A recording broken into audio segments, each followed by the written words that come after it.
저기 있다. 저 노인네 놓치면 우리 다 끝장이야. 어머님, 좋은 말로 할 때 빨리 오세요. 새벽 4시 찢어질 듯한 며느리의 고함이 아파트를 울렸습니다.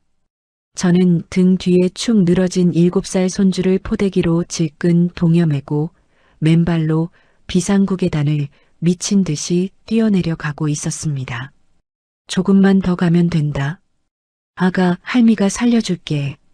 뒤에서는 또각또각 며느리의 하이힐 소리가 마치 저승사자의 발소리처럼 제 숨통을 조여오고 있었죠. 천사표 인플루언서라 불리던 며느리. 하지만 저는 보았습니다. 며느리가 아이에게 먹이던 그것의 정체를. 여기서 잡히면 저도 제 손주도 끝장입니다. 과연 저는 저 악마의 소나기에서 손주를 지켜낼 수 있을까요? 사연 시작 전 구독과 좋아요 눌러주시면 오늘 하루 더 행복한 날이 되실 거예요. 진실의 사연 시작합니다. 안녕하세요. 저는 올해 70세 박말순입니다. 옛말에 열길 물속은 알아도 한길 사람 속은 모른다고 했지요. 제가 평생을 돈놀이판에서 굴러먹으며 사람 속은 훤히 꿰뚫어 본다고 자부했는데 정작 내 집안의 또아리를 튼 독사는 알아보지 못했습니다. 돈 냄새만 맡으면 부모 자식도 없다는 요즘 세상이라지만 믿었던 며느리가 내 손주 목숨을 담보로 도박을 할 줄은 꿈에도 몰랐으니까요. 지금 생각해도 가슴이 미어지지만 이제는 다 털어놓고 잊고 싶은 저의 이야기 지금 들려드릴게요. 붉은 인주가 묻은 도장을 계약서 위로 꾹 눌렀습니다. 300억 원. 서울 강북 재개발 지구의 마지막 알박기 땅이 팔리는 순간이었죠. 조합장이라는 남자가 내 앞에서 두 손을 비비며 식은땀을 흘리고 있더군요. 나는 돋보기 안경 너머로 그를 쓱 훑어보고는 묵직한 가죽 가방에 도장을 챙겨 넣었습니다. 회장님, 잔금은 오늘 중으로. 알아서 넣어요. 10원이라도 비면 계약 무효인 거 알지요? 나는 짧게 대꾸하고 은행 VIP실을 나섰습니다. 지점장이 90도로 허리를 굽히며 엘리베이터 앞까지 따라 나와 배웅했습니다. 번쩍이는 대리석 바닥에 내 모습이 비쳤습니다. 무릎 나온 몸빼 바지와 보풀이 잔뜩인 낡은 패딩 조끼 차림이었죠.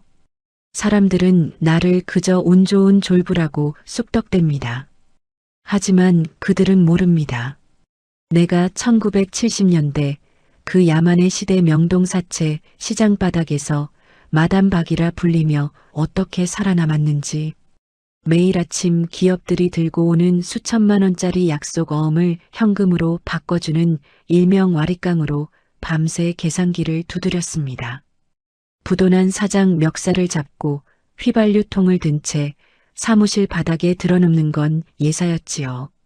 1972년 나라가 사채를 다 얼려버렸던 8.34채 동결 조치 때 다들 망했다고 한강으로 갈 때 나는 오히려 기회를 잡았습니다. 휴지 조각이 될 어음 대신 강남의 진흙탕 논바닥 땅 문서를 담보로 잡았거든요. 그 배-밭, 논밭이 지금의 압구정이 되고 테헤란로가 될 줄 누가 알았겠습니까? 은행에서 나온 그 길로 다시 내 일터로 향했습니다. 시장통의 시끌벅적한 소음과 비릿한 생선 냄새가 코끝을 찔러왔어요.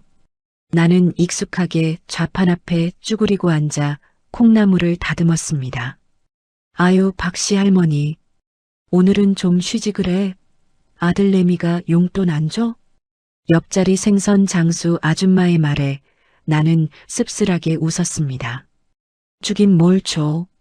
지 살기도 바쁜데. 내게는 눈에 넣어도 안 아픈 외아들 진수가 있습니다. 착하고 성실한 아이였지만 팔자는 사나웠죠. 5년 전 며느리가 위암으로 세상을 떠났을 때 내 세상도 함께 무너졌습니다. 전 며느리는 나에게 살갑게 굴던 딸 같은 아이였거든요. 어린 손주 지훈이를 남기고 눈도 못 감고 떠나던 그 아이의 마지막 모습이 아직도 눈에 선합니다. 그 아이만 생각하면 지금도 가슴께가 저리듯 아파옵니다. 그렇게 호라비로 살던 아들이 1년 전 여자를 데려왔습니다. 어머님, 처음 뵙겠습니다. 최유라라고 해요.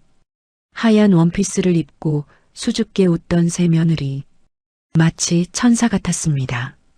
요즘 젊은 애들답지 않게 싹싹했고 무엇보다 생선가시를 곱게 발라 엄마 일은 우리 지훈이 밥숟가락에 얹어주는 모습에 내 마음이 녹아내렸죠. 나는 내 재력을 숨기기로 했습니다.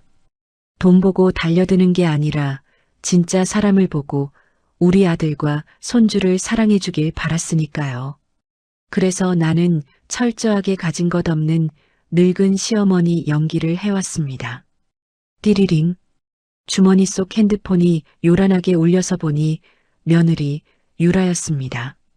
평소 별일 없으면 안부 전화 한 통 없던 아이라 의아한 마음으로 통화 버튼을 눌렀습니다. 유라냐? 네, 어머님, 저예요. 수화기 너머로 들려오는 며느리의 목소리는 물기를 잔뜩 머금고 있었습니다. 아니, 유라야. 무슨 일이야? 어디 아프냐? 어머님, 저 어떡해요. 이번에 제가 주최하는 자선 바자회가 내일 모레인데 갑자기 도우미 이모님이 그만두신다고. 저 너무 아파서 몸도 못 가누는데 지훈이 밥 챙겨줄 사람이 없어요. 며느리의 울음 섞인 하소연에 가슴이 철렁 내려앉았습니다. 아들은 6개월 동안 해외 지사로 나가 있고 며느리 혼자 아픈 몸으로 아이를 본다니 안쓰럽기 짝이 없었죠. 에구, 알았어. 내가 지금 당장 갈게. 지훈이 걱정은 말고 몸조리나 해. 전화를 끊고 나는 서둘러 가게를 접고 집으로 향했습니다. 냉동실에 얼려둔 사골 국물을 꺼내고 손주가 좋아하던 장조림과 멸치볶음도 바리바리 챙겼죠. 무거운 보따리를 들고 지하철 계단을 오르내리면서도 오랜만에 우리 손주를 본다는 생각에 힘든 줄도 몰랐습니다. 강남의 도곡동 최고급 주상복합 아파트. 나는 경비원에게 몇 번이나 신원 확인을 당하고 입주민 전용 카드키가 없어서 한참을 서성이다가 겨우 엘리베이터에 올랐습니다. 25층 아파트 앞에 서서 초인종을 눌렀습니다. 띠리링. 잠시 후 도어락 해제음과 함께 육중한 현관문이 열렸습니다. 어머님 오셨어요? 현관을 열어준 며느리의 모습에 나는 잠시 할 말을 잃었습니다. 전화기 너머로 다 죽어가던 목소리와 달리 그녀는 너무나 멀쩡해 보였거든요. 구불구불하게 펌을 넣은 머리는 방금 샵에서 받은 듯 윤기가 흘렀고 얼굴에는 풀 메이크업이 되어 있었습니다. 몸에 딱 달라붙는 실크 홈웨어 위로 진한 향수 냄새가 확 풍겨와 내 코를 찔렀습니다. 몸은 좀 괜찮냐? 목소리가 안 좋던데. 네, 약 먹고 좀 나아졌어요. 근데 어머님, 며느리는 내 위아래를 훑어보더니 검지와 엄지로 코를 살짝 막는 신용을 했습니다. 미간을 찌푸린 채로요. 어우, 밖에서 무슨 냄새가 이렇게 묻어왔지. 비린내인가? 아, 시장 들렀다 오느라. 아, 일단 들어오세요. 그 보따리는 냄새 배니까 베란다에 놔주시고요. 비닐 소리 시끄러워. 며느리는 내 손에 들린 반찬 보따리를 보며 마치 오물이라도 보는 듯한 눈빛을 보냈습니다. 나는 민망함을 감추며 신발을 벗고 거실로 들어섰습니다. 넓은 대리석 바닥이 차갑게 발바닥에 닿았습니다. 며느리는 나를 거실에 세워둔 채 소파로 가서 앉더군요. 그리고는 누군가에게 전화를 걸었습니다. 자기야. 나야. 응, 해결됐어. 우리 집 도움이 왔거든. 아니, 시어머니. 그녀는 나를 힐끔 쳐다보며 말을 이었습니다. 걱정 마. 가는 귀 먹어서 잘 못 들어. 그리고 노인네들 움직여야 치매 안 걸린다잖아. 잘 됐지 뭐. 응. 이따 봐. 방금 내 얘기한 건가? 전화를 끄는 며느리가 나를 보며 생긋 웃었습니다. 환청인가 싶을 정도로 천진난만한, 아니 뻔뻔한 미소였습니다. 어머님, 거기 서서 뭐 하세요? 앉으세요. 지훈이 방에 있어요. 나는 당장이라도 그거 내 얘기냐고 따져 물을까 하다가 끓어오르는 모멸감을 꾹 눌러 담았습니다. 지금 화를 내봤자 아들 입장만 난처해질 게 뻔하니까요. 이제야 마음 붙이고 잘 살고 있는 아들인데 괜히 또 마음을 뒤숭숭하게 하고 싶지 않았거든요. 그래. 지훈이는 어디 있냐? 저기 구석방이요. 애가 좀 예민해서요. 너무 귀찮게 하지 마세요. 며느리는 잡지책을 넘기며 건성으로 대답했습니다. 나는 조심스럽게 아이방 문을 열었습니다. 훈훈하다 못해 후끈한 열기가 느껴지는 방 안 구석진 곳에 웅크리고 있는 작은 등이 보였습니다. 지훈아, 우리 강아지 할미 왔다. 내 목소리에 아이가 천천히 고개를 돌렸습니다. 나는 아이의 몰골을 보고 흠칫 놀라고 말았습니다. 실내 온도가 26도가 넘는데도 아이는 두꺼운 기모 터틀넥에 긴 바지, 양말까지 신고 있었습니다. 얼굴은 홍당무처럼 빨갛게 달아올라 있었고 이마엔 땀방울이 송글송글 맺혀 있었죠. 세상에, 지훈아, 너 덥지도 않니? 옷이 이게 뭐야? 내가 다가가 아이의 옷을 벗겨주려 하자 거실에서 며느리의 날카로운 목소리가 날아왔습니다. 어머님, 옷은 벗기지 마세요. 며느리가 쪼르르 달려와 나를 막아섰습니다. 지훈이 요즘 아토피가 너무 심해서 온몸이 상처투성이에요. 긁으면 진물 나고 덧나서 긴 옷 입혀놓은 거라고요. 의사 선생님이 절대 찬 바람 쐬지 말라고 하셨어요. 아무리 그래도 애가 이렇게 땀을 흘리는데. 아휴, 어머님이 의사는 아니잖아요. 요즘 애들 피부병은 보습이 생명이에요. 제가 최고급 로션 발라서 케어 중이니까 건드리지 마세요. 상처 징그러우니까 절대 옷 들추지 마시고요. 며느리는 쏘아붙이고는 다시 거실로 나가버렸습니다. 나는 벙어리 냉가슴 앓듯 입을 다물 수밖에 없었죠. 며느리가 나가고 다시 통화 소리가 들리자 지훈이가 나에게 다가왔습니다. 할머니, 아이는 힘이 하나도 없는 목소리로 내 품에 안겼습니다. 그런데 아이를 안은 내 팔에 느껴지는 감촉이 이상했습니다. 두꺼운 기모 옷 위로 만져지는 건 살집이 아니라 딱딱한 뼈마디였습니다. 아무리 옷을 두껍게 입혔어도 그 안이 텅 비어 있다는 건 숨길 수 없었습니다. 게다가 아이에게서 나는 냄새, 아토피 로션 냄새가 아니었습니다. 며칠 씻지 못한 듯한 쿰쿰한 땀 냄새와 지린내가 섞여 있었습니다. 나는 며느리의 눈치를 살피며 방문을 살짝 닫았습니다. 그리고 아이를 내 무릎에 앉히고 땀에 젖은 앞머리를 쓸어 넘겨 주었습니다. 지훈아, 많이 덥지? 할미가 땀만 좀 닦아줄게. 나는 손수건을 꺼내 아이의 목덜미를 닦아주려 했습니다. 터틀넥 목 부분을 살짝 잡아당기는 순간 아이가 으 하고 짧은 신음을 내며 몸을 움츠렸습니다. 응? 왜 그래? 아파? 나는 이상한 예감에 떨리는 손으로 아이의 터틀넥 소매를 조심스럽게 걷어 올렸습니다. 내 입에서 헉 소리가 튀어나왔습니다. 걷어 올린 소매 아래 드러난 아이의 팔뚝. 그곳엔 아토피 상처 따위는 없었습니다. 대신 손톱으로 쥐어뜯기고 꼬집힌 시퍼런 멍 자국들이 지도처럼 얼룩덜룩하게 피어 있었습니다. 어떤 상처는 노랗게 멍이 빠지고 있었고 어떤 상처는 방금 생긴 듯 붉었습니다. 아이는 황급히 소매를 다시 내리며 내 입을 작은 손으로 막았습니다. 할머니, 쉿. 큰 소리 내면 엄마 화내요. 옷 벗으면 때린다고 비밀이라고 했어요. 그리고 아빠한테 행복하다고 말 안 하면 밥도 안 준댔어요. 근데 나 배고파요. 아이는 내 품에서 바들바들 떨고 있었습니다. 두꺼운 옷은 추위를 막기 위해서가 아니라 이 참혹한 학대의 흔적을 가리기 위한 포장지였던 겁니다. 지훈이가 그제서야 마치 오랫동안 기다렸던 구조대를 만난 조난자처럼 내 품에서 눈물을 흘리기 시작했어요. 어린 것이 얼마나 눈치를 보고 살았는지 소리도 내지 않고 눈물만 뚝뚝 흘렸죠. 저는 가슴이 미어졌습니다. 머릿속이 하얗게 변하며 현기증이 일었죠.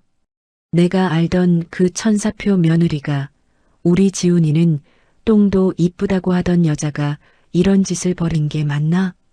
나는 아이를 다독여 침대에 앉혀두고 도망치듯 방을 나왔습니다. 다리에 힘이 풀려 주저앉을 뻔한 것을 간신히 참았습니다. 며느리는 여전히 소파에 누워 낄낄거리며 통화를 하고 있었습니다. 나는 부엌으로 향했습니다. 아이에게 뭐라도 먹여야겠다는 생각뿐이었죠. 거대한 냉장고 문을 열었습니다. 냉장고 안에서 차가운 냉기가 쏟아져 나왔습니다. 하지만 그 안을 채우고 있는 건 아이가 먹을 수 있는 음식이 아니었습니다. 며느리의 이름이 적힌 다이어트 샐러드 도시락, 그리고 형형색색의 고가, 샴페인과 술병들 뿐. 아이가 먹을 만한 우유 한 팩, 달걀 하나 보이지 않았어요. 냉장고 문을 닫는 내 손이 부들부들 떨렸습니다. 화려한 샹들리에가 번쩍이는 이 넓은 아파트. 남들이 보면 부러워할 이 공간이 사실은 텅 비어 있는 공허한 곳이었다니. 아니, 어쩌면 내 손주를 가두고 있는 감옥일지도 모른다는 섬뜩한 예감이 들었습니다. 나는 거실 천장 구석에서 깜빡이는 붉은 불빛을 올려다보았습니다. 팩캠, 강아지도 키우지 않는 집에 웬 카메라일까요? 저 붉은 눈동자가 마치 나를 감시하는 것 같아 등골이 오싹해졌습니다. 대체 이 집에서 무슨 일이 벌어지고 있는 거지? 자정이 훌쩍 넘은 시각, 정막을 깨고 현관 도어락이 해제되는 소리가 들렸습니다. 삑삑삑삑. 나는 닫힌 방문 틈으로 거실을 내다보며 숨을 죽였습니다. 며느리 최유라가 비틀거리며 들어오고 있었습니다. 현관 센서 등이 꺼지자 어둠 속에서 그녀의 실루엣이 흐느적거렸죠. 훅 끼쳐오는 냄새가 방문 틈을 넘어 내 코를 찔렀습니다. 고급 향수와 뒤섞인 역하고 쿰쿰한 술 냄새였습니다. 며느리는 하이힐을 아무렇게나 벗어 던지고는 곧장 지훈이의 방으로 향했습니다. 나는 황급히 이불을 머리끝까지 뒤집어 쓰고 자는 척을 했어요. 쿵쿵 뛰는 심장 소리가 밖에까지 들릴까 심장 부근을 부여잡았습니다. 끽 방문이 열리자 거실의 빛이 방 안으로 길게 스며들었습니다. 며느리는 침대 대신 바닥요에 누워 자고 있는 지훈이 곁으로 다가왔어요. 아이는 인기척에 이미 깬 것 같았지만 눈을 질끈 감고 죽은 듯이 누워 있었습니다. 아, 김지훈. 며느리가 발끝으로 아이의 엉덩이를 툭툭 찼습니다. 너 아까 할머니한테 헛소리한 거 아니지? 응? 자냐? 며느리는 대답 없는 아이의 볼을 손가락으로 잡고 비틀었습니다. 살가죽을 비트는 손길이 어찌나 매섭던지 아이의 미간이 고통으로 찌푸려지는 게 어둠 속에서도 보였습니다. 하지만 아이는 비명 한 번 지르지 않고 입술을 꽉 깨물더군요. 아빠한테 전화 오면 어떻게 하라고? 엄마랑 있어서 행복하다고, 밥도 잘 먹는다고 하라고 했지? 며느리는 아이의 귓가에 대고 나지막이 속삭이더니 킥킥거리며 웃었습니다. 그 웃음소리가 소름 끼치도록 차가워서 이불 속에서 주먹을 쥔 내 손에 식은땀이 배어나왔습니다. 나는 더 이상 참지 못하고 잠꼬대인 척 크게 뒤척이며 몸을 일으켰습니다. 유라 왔냐? 내 목소리가 들리자마자 며느리의 행동이 마법처럼 변했습니다. 아이를 꼬집던 손은 순식간에 이불을 덮어주는 자상한 손길로 바뀌었고 지훈이의 가슴팍을 토닥토닥 거리더군요. 표독스럽던 눈매도 반달처럼 휘어졌죠. 어머님, 안 주무셨어요? 제가 깨웠나 봐요. 그녀는 언제 그랬냐는 듯 상냥한 목소리로 말하며 헝클어진 머리카락을 귀 뒤로 넘겼습니다. 지훈이가 이불을 걷어찼길래 덮어주고 있었어요. 애가 잠버릇이 험해서. 그러냐? 술을 많이 마신 것 같구나. 아, 바자회 후원자분들이랑 간단하게 한잔했어요. 어머님 나와보세요. 물 한 잔 드릴게요. 며느리는 내 등을 떠밀다시피 하며 거실로 데리고 나갔습니다. 식탁 위에는 내가 낮에 가져온 반찬통들이 그대로 놓여 있었습니다. 며느리의 시선이 그 반찬통들에 머물렀습니다. 순간 그녀의 입꼬리가 경멸하듯 비틀렸습니다. 근데 어머님, 제가 말씀드렸잖아요. 요즘 애들은 이런 거 안 먹는다고요.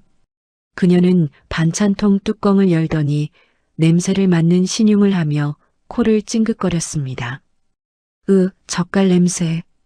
이거 다 쉰 거 아니에요? 엘리베이터에 이런 냄새 배면 주민 민원 들어와요.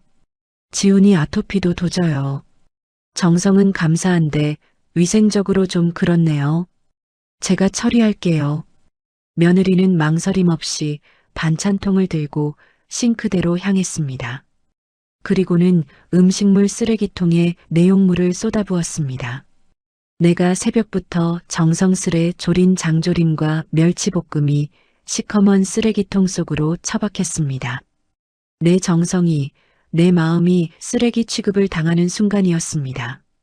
속에서 뜨거운 것이 울컥 치밀어 올랐지만 나는 억지로 침을 삼키며 참아냈습니다.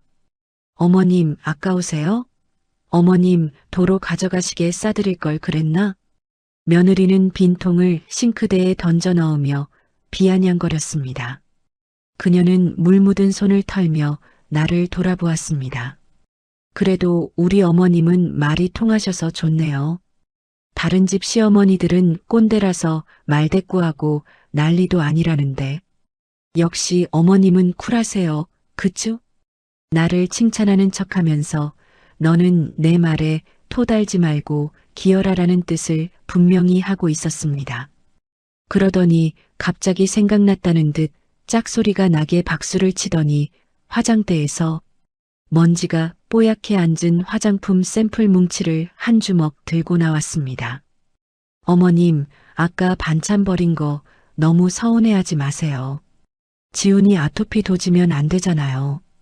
대신 제가 좋은 거 하나 드릴게요.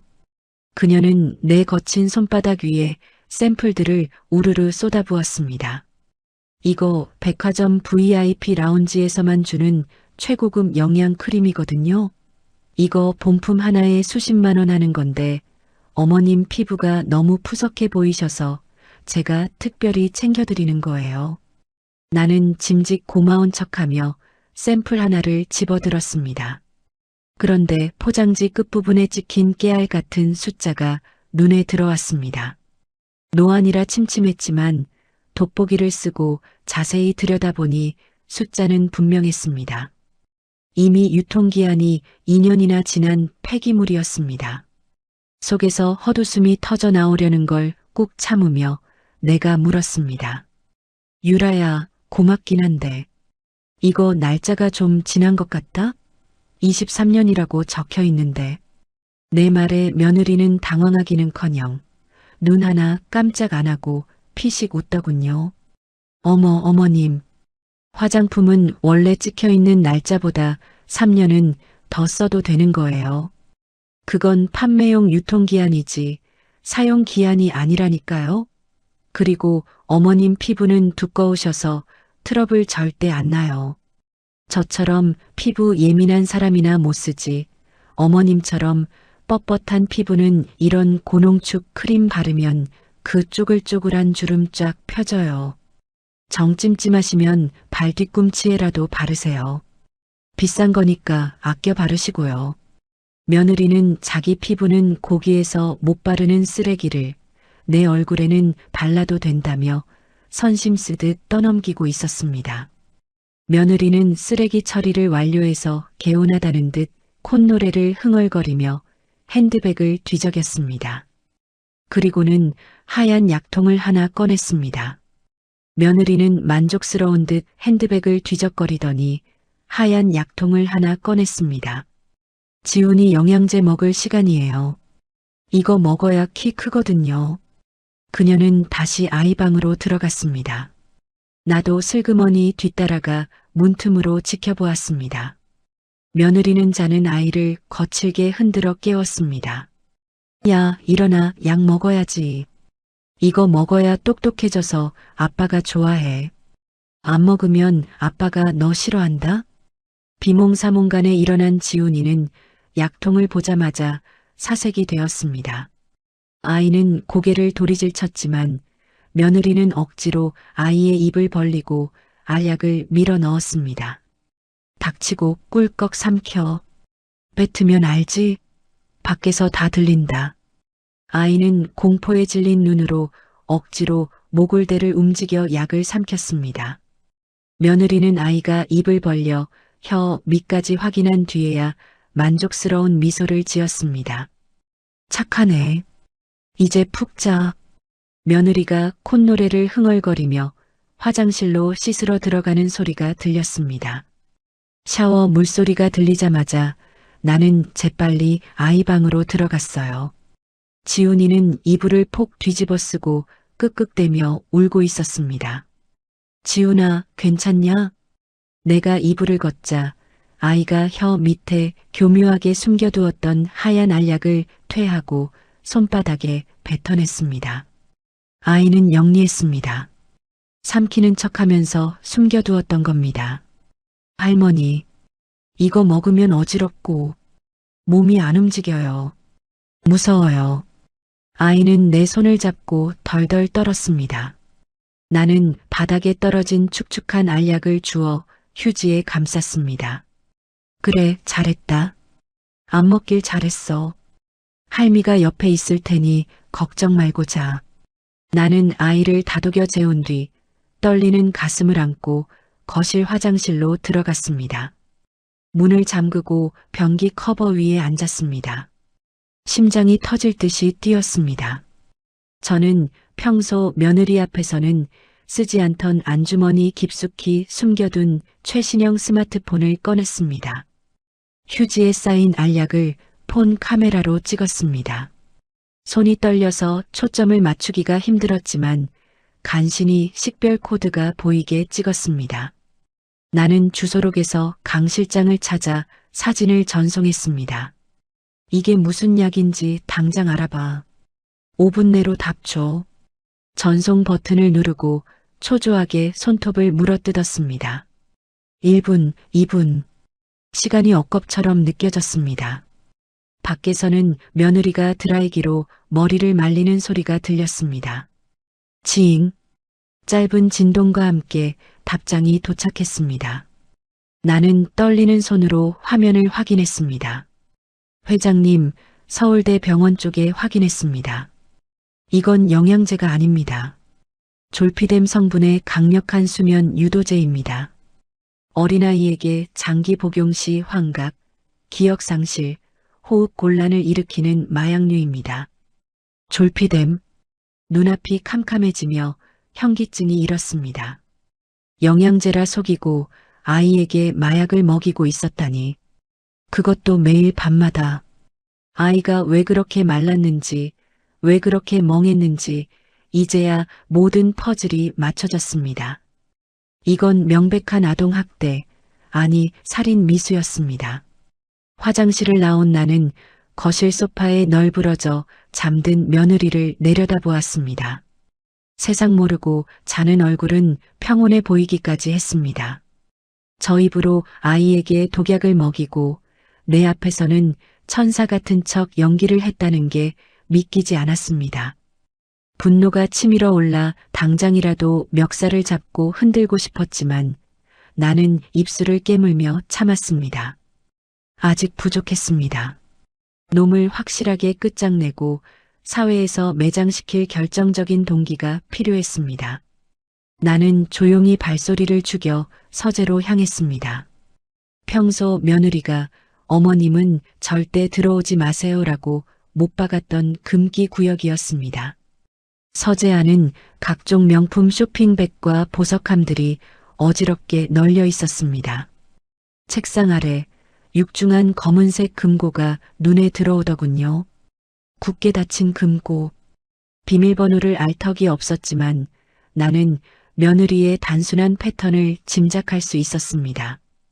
그녀는 아이를 도구로만 생각했으니 남들이 보기에 좋은 엄마 코스프레를 하기 위해 아이 생일을 비밀번호로 썼을 가능성이 99%였습니다. 삐삐삐삐. 지훈이의 생일 사자리를 눌렀습니다. 달칵. 경쾌한 기계음과 함께 금고 문이 열렸습니다. 예상대로였습니다. 금고 안에는 현금 뭉치가 있을 거라 생각했지만 내 예상은 보기 좋게 빗나갔습니다. 그곳에는 붉은색 딱지가 붙은 종이 뭉치들이 가득했습니다. 최고장 원금 및 이자, 미납시 신체 포기 각서 이행. 불법 도박 사이트 잭팟 입금 내역. 러시앤캐시 대출 약정서. 하나같이 억소리 나는 빈 문서들이었습니다. 며느리는 쇼핑 중독에 도박 중독까지 걸려 있었던 겁니다. 겉으로는 화려한 펜트하우스 사모님이었지만 속은 썩어 문드러진 빚에 쫓기는 신세였던 겁니다. 문서들을 넘기던 내 손이 한 장의 꼬깃꼬깃한 메모에서 멈췄습니다. 며느리의 필체로 휘갈겨 쓴 메모였습니다. 이번 달까지 10억 못 막으면 끝장. 남편 사망 보험금 10억에 사고 보험금 5억. 숨이 턱 막혀왔습니다. 이건 단순한 도박 빚이 아니었습니다. 놈은 빚을 갚기 위해 아이와 남편을 제물로 바칠 계획을 세우고 있었습니다. 나는 떨리는 손으로 스마트폰을 꺼내 이 모든 증거들을 촬영하기 시작했습니다. 독촉장, 도박 내역, 그리고 살인 계획이 담긴 메모까지. 셔터 소리가 나지 않게 스피커를 손가락으로 꾹 누른 채 한 장 한 장 꼼꼼하게 찍었어요. 거실에서 며느리의 잠꼬대 소리가 들려왔습니다. 나는 화들짝 놀라 금고 문을 닫고 촬영한 사진들이 저장된 것을 확인한 뒤 서재를 빠져나왔습니다. 어둠 속에서 다시 한번 거실을 둘러보았습니다. 소파 위에서 잠든 악마 같은 며느리, 붉은 눈을 번뜩이는 팩캠, 그리고 약에 취해 잠들어야 했던 내 손주. 이곳은 집이 아니라 지옥이었습니다. 그리고 나는 오늘 밤 이 지옥에서 내 손주를 구해낼 준비를 시작했습니다. 내일이면 놈의 목줄을 잴 더 큰 덫이 필요했습니다. 다음 날 오후 며느리 최유라가 분주하게 움직이기 시작했습니다. 아침부터 샵에 다녀온 듯 머리는 완벽하게 세팅되어 있었고 몸매가 드러나는 타이트한 원피스를 입고 있었죠. 그녀는 화장대 앞에서 쥐 잡아먹은 듯한 붉은 립스틱을 덧바르며 거울 속에 자신에게 도취해 있는 듯 했습니다. 나는 부엌에서 행주를 빨며 그 뒷모습을 지켜보았습니다. 어머님, 저기요. 립스틱 뚜껑을 닫으며 며느리가 나를 불렀습니다. 오늘 중요한 손님이 오기로 했어요. 제 사촌 오빠인데 금융 쪽 일을 하거든요. 이번에 제가 투자한 거 서류 검토 좀 해준다고 해서요. 그녀는 내 눈을 똑바로 보지도 않고 손톱 끝을 다듬으며 건성으로 말했습니다. 그러냐? 내가 뭐 도울 건 없고? 어머, 어머님이 뭘 도와요? 복잡한 서류 이야기할 건데. 그냥 지훈이 데리고 그 구석방에 가만히 계세요. 나오지 마시고요. 아셨죠? 며느리의 말투는 부탁이 아니라 명령이었습니다. 마치 키우던 개에게 기다려를 훈련시키는 듯한 태도였죠. 나는 짐짓 아무것도 모르는 시골 노인네처럼 고개를 끄덕였습니다. 나는 지훈이를 데리고 방으로 들어왔습니다. 아이는 어제 뱉은 약 기운이 남아있는지 멍한 눈으로 허공만 응시하고 있었습니다. 나는 아이를 무릎에 뉘고 등을 토닥였어요. 잠시 후 현관 초인종 소리가 울렸습니다. 딩동. 오빠 왔어? 거실에서 며느리의 하이톤 목소리가 들렸습니다. 나는 방문을 아주 살짝 손가락 한마디만큼 열어두고 문틈으로 거실을 내다보았어요. 현관으로 들어선 건 30대 후반쯤 되어 보이는 남자였습니다. 은갈치처럼 번들거리는 양복에 껄렁한 걸음걸이. 사촌 오빠라고 하기엔 눈빛이 너무나 끈적거렸습니다. 자기야, 보고 싶어 죽는 줄 알았네. 남자는 들어오자마자 신발도 제대로 벗지 않고 며느리의 허리를 와락 끌어안았습니다. 며느리 역시 남자의 목에 팔을 감으며 까르르 웃어댔죠. 오빠도 참 옷구겨져. 두 사람은 현관에서부터 엉겨붙어 거실로 들어왔습니다. 나는 내 눈을 의심했습니다. 시어머니가 버젓이 집에 있는데 사촌 오빠라 속이고 내연남을 불러들인 것도 모자라 저런 난뜨거운 짓을 하다니. 내 손주가 자는 방이 바로 코앞인데 말입니다. 야, 근데 진짜 괜찮아? 시어머니 있다며. 남자가 며느리의 엉덩이를 툭 치며 물었습니다. 며느리는 냉장고에서 맥주를 꺼내며 코웃음을 쳤습니다. 아, 노인네. 걱정 마. 귀 어두워서 잘 안 들린다고 했잖아. 그리고 내 말이라면 껌뻑 죽어. 네 가지 손주 데리고 있는데 나한테 잘해야지. 내가 사촌 오빠라고 말해놨어. 너도 참 대단하다. 시어머니를 식모처럼 부려먹고 가성비 좋잖아. 돈 한 푼 안 줘도지 손자라고 끔찍하게 챙기거든. 덕분에 시터 비용 굳었지 뭐. 며느리는 술잔을 남자에게 건네며 소파에 벌러덩 누웠습니다. 남자는 넥타이를 풀어 헤치고 며느리의 허벅지를 쓰다듬기 시작했습니다. 나는 방문 틈을 꽉 잡은 손이 하얗게 질릴 정도로 힘을 주었습니다. 머리채라도 잡고 싶었지만 지금 뛰쳐나가면 모든 게 물거품이 된다는 생각에 입술을 깨물며 참았습니다. 술잔이 몇 번 오가고 거실의 공기가 탁해질 무렵 낄낄대던 남자의 목소리가 갑자기 낮게 깔렸습니다. 단순한 투정이 아니었습니다. 살벌한 협박이었죠. 이번 달 안으로 이자까지 10억을 채워넣지 않으면 두 사람 모두 장기를 털릴 거라는 끔찍한 소리가 방문 틈을 넘어왔습니다. 그 말에 며느리가 신경질적으로 술잔을 탁 내려놓는 소리가 들렸습니다. 그녀는 남자의 귓가에 대고 속삭이듯 말했지만 온 신경을 곤두세우고 있던 내 귀에는 천둥 소리처럼 또렷하게 꽂혔습니다. 이미 모든 판을 짜놨다는 그녀의 계획은 상상을 초월하는 것이었습니다. 이번 주말 남편에게는 가족여행 이벤트라고 소겨 가평에 있는 캠핑장을 예약했다는 겁니다. 그리고 이어진 말은 내 귀를 의심케 했습니다. 수면제 먹여서 재운 다음에 밤에 계곡물에 담그면 끝이야. 발 헛디뎌서 사고 난 걸로 하면 깔끔해. 쿵.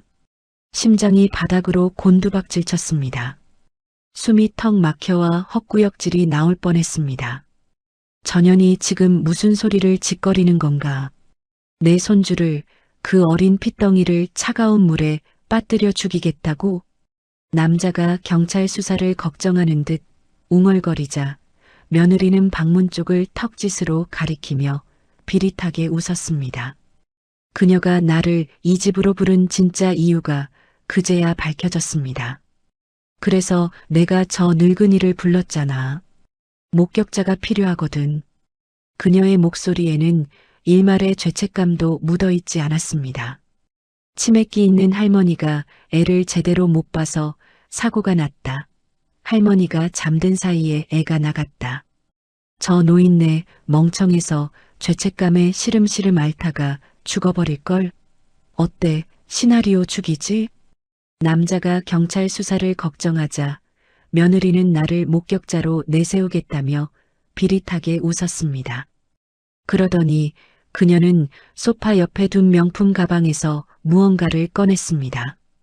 그녀가 늘 손에 쥐고 다니던 최신형 스마트폰이 아니었습니다. 액정이 깨지고 흠집이 난 낡은 검은색 휴대폰이었습니다. 봐봐. 이게 그 사이트 배당률이야.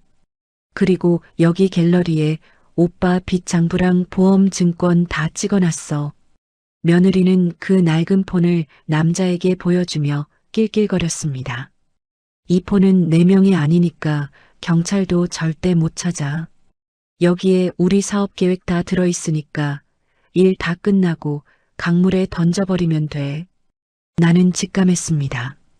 며느리의 화려한 인스타그램이 가짜라면 저 낡은 휴대폰 속에 진짜 며느리의 추악한 민낯이 들어있다는 것을요. 살인 계획, 도박, 불륜. 놈들을 감옥으로 보낼 모든 증거가 저 작은 기계 안에 있었습니다. 나는 벌벌 떨리는 손을 안주머니에 집어넣어 강 실장이 챙겨준 최신형 스마트폰을 꺼냈습니다. 손이 떨려와 녹음 버튼을 찾기가 힘들었지만 내가 이를 악물고 화면을 터치하는 순간까지 거실의 대화는 이어졌습니다. 그 꼬맹이 사망보험금 5억에 남편 앞으로 들어둔 종신 보험 10억? 그거 나오면 오빠 빚 다 갚고도 남아. 그 돈 받으면 우리 바로 하와이 가자. 지긋지긋한 한국 뜨자고. 챙그랑. 두 사람의 샴페인 잔이 부딪히는 소리가 경쾌하게 울렸습니다. 그 맑은 소리가 내게는 사형 선고처럼 들렸습니다. 나는 녹음이 돌아가고 있는 스마트폰을 가슴에 품고 잠든 지훈이를 내려다보았습니다. 아이는 아무것도 모른 채 색색거리며 자고 있었습니다.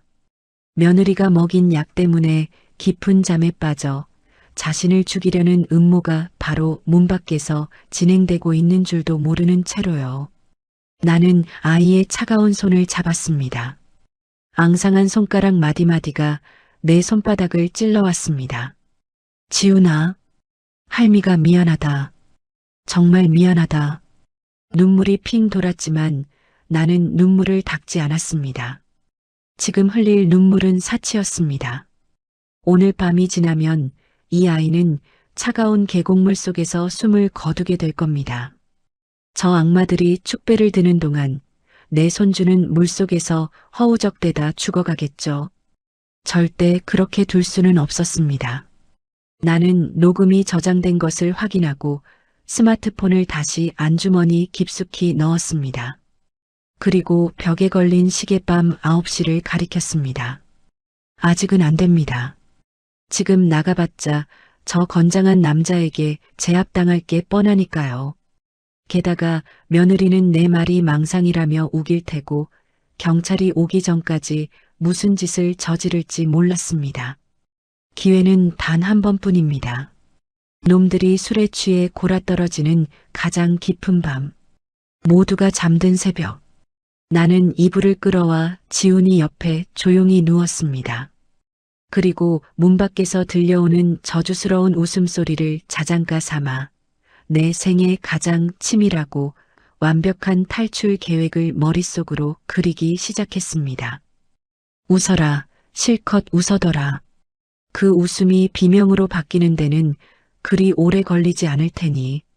나는 며느리가 벗어둔 명품 가방이 놓인 위치를 눈으로 쫓았습니다.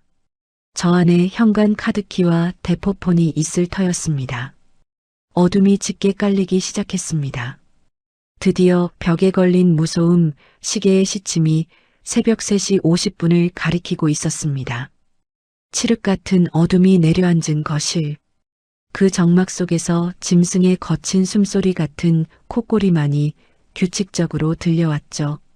나는 뜬 눈으로 밤을 지새우며 지훈이의 차갑고 작은 손을 꽉 잡고 있었습니다. 아이는 그동안 며느리가 먹인 약 기운 때문인지 세상이 무너져도 모를 만큼 깊은 잠에 빠져 미동조차 하지 않았습니다. 이제 가자. 지훈아, 할미랑 나가는 거야. 나는 미리 싸둔 보따리를 어깨에 대각선으로 메고 축 늘어진 손줄을 포대기로 단단히 동여맸습니다. 아이의 무게가 늙은 허리에 묵직하게 실리자 척추마디가 비명을 질렀지만 정신은 그 어느 때보다 맑고 날카롭게 깨어 있었습니다. 방문을 아주 천천히 열고 거실로 나갔습니다. 역한 알코올 냄새와 비릿한 향수 냄새가 섞인 공기가 폐부 깊숙이 훅 끼쳐왔습니다. 바닥에는 놈들이 축배를 든 빈 술병과 먹다 남은 안주 부스러기들이 굴러다니고 있었고 가죽 소파 위에는 며느리 최유라와 내연남이 서로 엉겨붙은 채 새삼 모르고 잠들어 있었습니다. 나는 숨조차 제대로 쉴 수 없었습니다. 내 목표는 단 하나. 소파 테이블 위에 놓인 며느리의 명품 가방이었습니다. 아까 낮에 봤던 그 검은색 대포폰이 저 안에 들어있을 테니까요. 한 발, 두 발. 나는 도둑고양이처럼 발소리를 죽여 소파로 다가갔습니다. 내연남의 길게 뻗은 다리가 현관으로 가는 길목을 막고 있었습니다. 나는 마른 침을 삼키며 까치발을 들어 그 다리를 아슬아슬하게 넘어갔습니다. 등 뒤에 엎인 지훈이의 발이 놈의 다리에 닿을까봐 온몸의 근육이 수축되었습니다. 가방은 입을 벌린 채 열려 있었습니다. 나는 떨리는 손을 집어넣어 손끝에 닿는 차가운 금속성을 느꼈습니다. 액정이 깨진 낡은 검은색 스마트폰, 그리고 며느리가 늘 끼고 다니던 두툼한 다이어리. 증거물을 챙겨 품에 넣는 순간 며느리가 몸을 크게 뒤척였습니다. 내 심장이 덜컥 내려앉아 발바닥까지 떨어지는 것 같았습니다. 나는 그 자리에 석상처럼 굳어버렸습니다. 등 뒤에 엎인 지훈이도 긴장했는지 아니면 불편한지 내 등을 움찔거렸습니다. 1초가 1시간 같았던 정적이 흐르고 다시 며느리의 콧꼬리 소리가 들려왔습니다.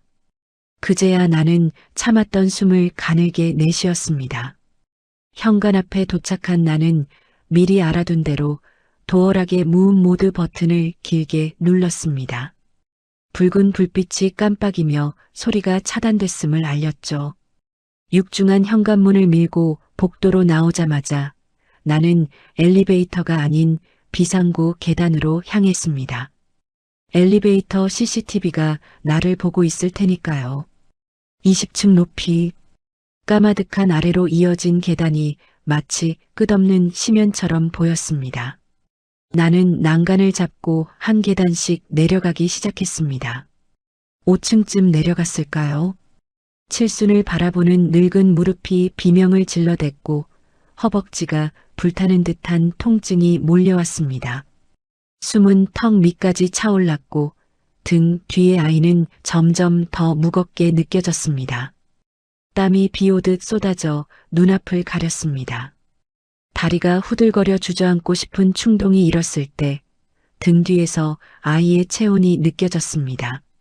문득 5년 전 지훈이 친엄마이자 내 전 며느리가 죽어가던 날이 떠올랐습니다. 핏기 없는 손으로 내 손을 잡으며 그 아이는 울먹였습니다. 어머님, 불쌍한 우리 지훈이 좀 부탁드려요. 저 없어도 구박받지 않게. 그 착해 빠진 것이 눈도 못 감고 떠난 이유가 바로 이 아이였습니다. 그런데 내가 할미라는 작자가 사람 볼 줄 몰라서 여우 같은 년을 집에 들였습니다. 1년 전 최유라가 처음 인사 오던 날이 스쳐 지나갔습니다. 어머님, 저는 아이가 너무 좋아요. 지훈이 제가 낳은 자식보다 더 귀하게 키울게요. 저만 믿으세요.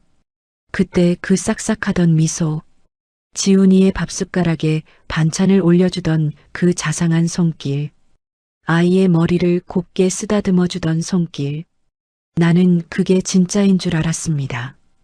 내 아들의 외로움을, 내 손주의 빈자리를 채워줄 천사가 온 줄 알았습니다. 하지만 그 손길은 아이에게 수면제를 먹이는 악마의 손길이었고 그 미소는 내 재산을 노리는 사기꾼의 가면이었습니다. 내가 미쳤지. 늙은 내가 죄인이야.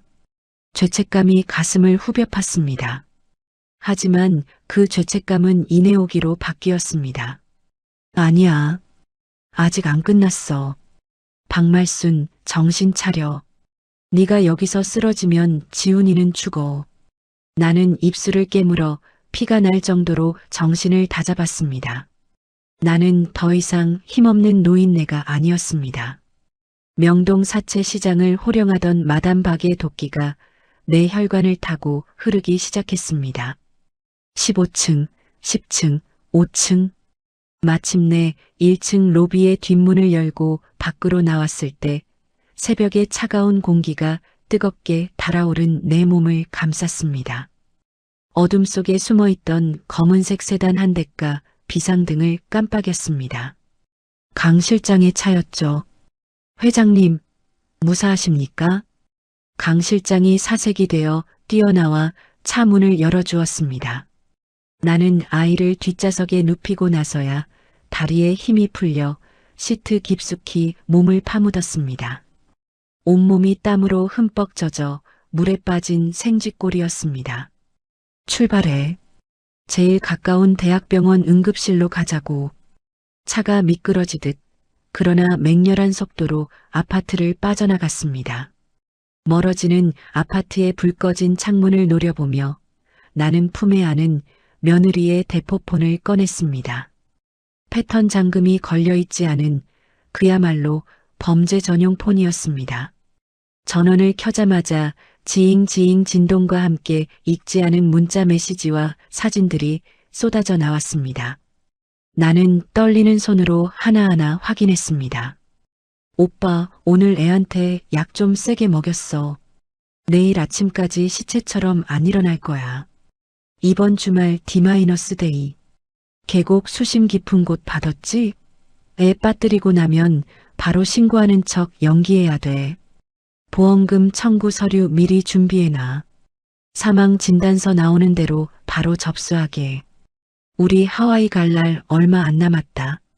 그리고 갤러리에는 아이에게 강제로 약을 먹이고 찍은 사진, 멍든 팔다리를 찍어보내며 말 안 들어서 좀 손봤다고 자랑하는 메시지 캡처본까지.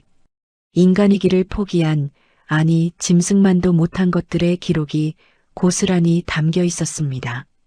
심지어 아이가 약에 취해 침 흘리며 자는 모습을 찍어놓고 못생긴 놈, 빨리 뒤져라라고 낙서해 놓은 사진도 있었습니다.